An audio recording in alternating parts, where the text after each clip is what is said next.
Welcome to the Coffee Clutch, a social gathering for good conversation over a cup of coffee. Grab your cup and let's get started.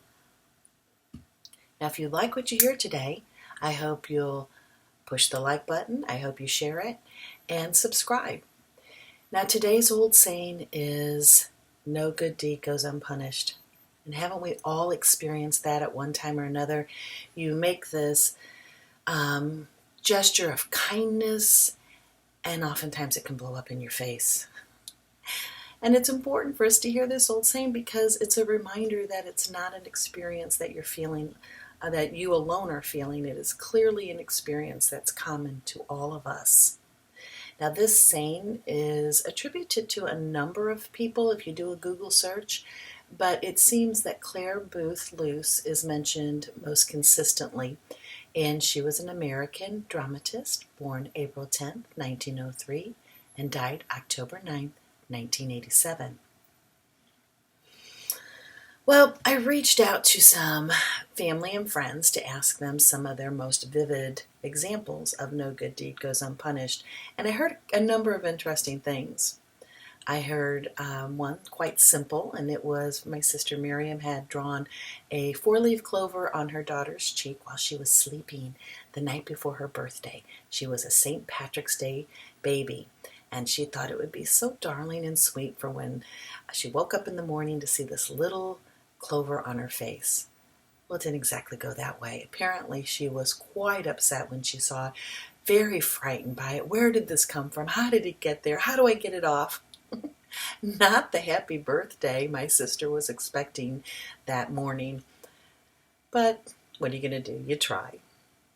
My daughter Elise reminded me that just the other day she had offered to put the groceries away, which is one of my least favorite chores, and I was very pleased. I went in the other room and sat down, and suddenly I heard crash, bang, boom, and I knew something had broken. And then I hear her call from the other room, "I'm sorry." I called back, "What broke?" Well, it was the dome lid to the cake plate. Now, mind you, I have had several of these in my house. They all seem to get broken, and I have concluded I am simply not meant to have a dome lid for my cake plate. They always get broken. And I have actually tried moving them to different places with the idea that maybe I'm putting them in the wrong place and that's why they get broken. Whatever. What are you going to do? I knew she was upset because she knew that I love those lids. I think they're pretty, and they have been broken so many times. But I just had to focus on the fact that the groceries got put away and I didn't have to do it, and I was pleased by that.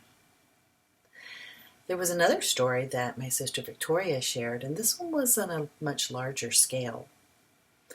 It was a cold, rainy, gloomy fall afternoon about 4 o'clock when her husband was outside working in the front yard.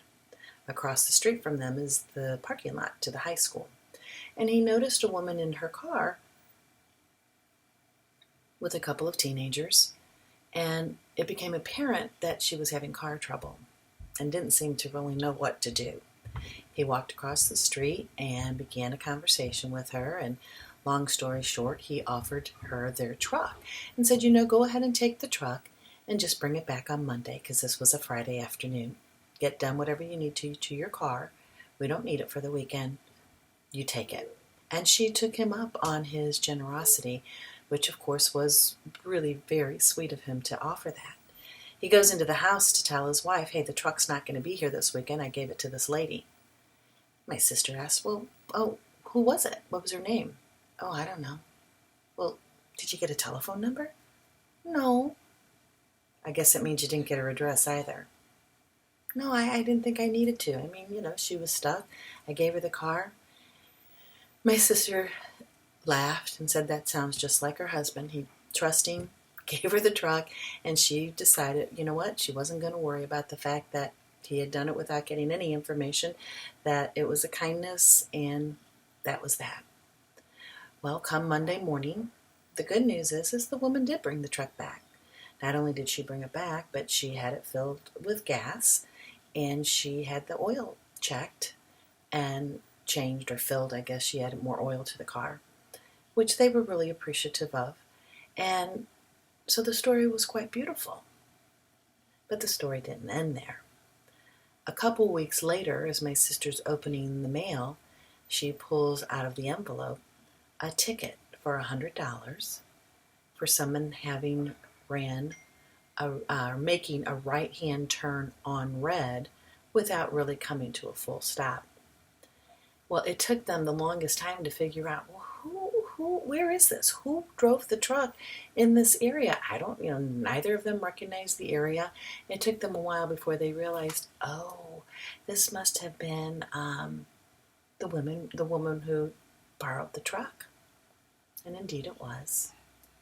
They also surmised that she had no idea that that ticket was coming their way, because this was one of those no right-hand turn on red, and if you don't come to a complete and full stop, the camera will trigger, which I don't really think is fair, but that's another story for another day.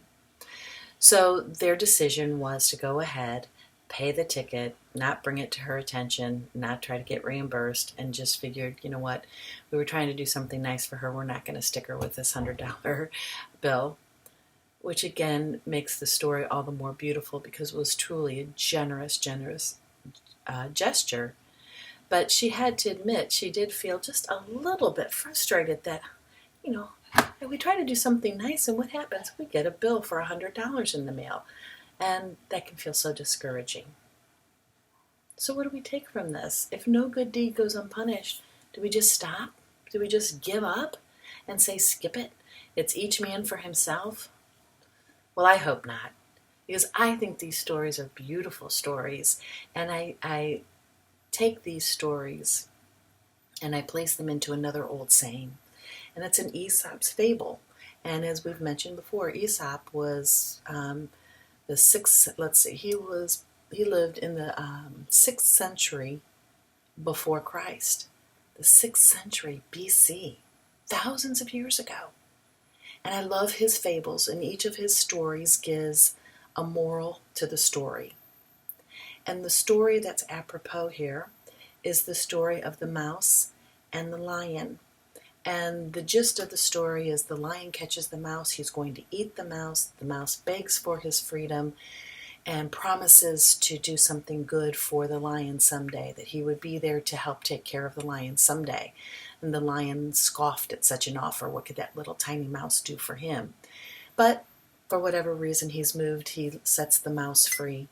And one day the lion finds himself tangled in a hunter's snare, and he can't get out of the net, and he begins to roar.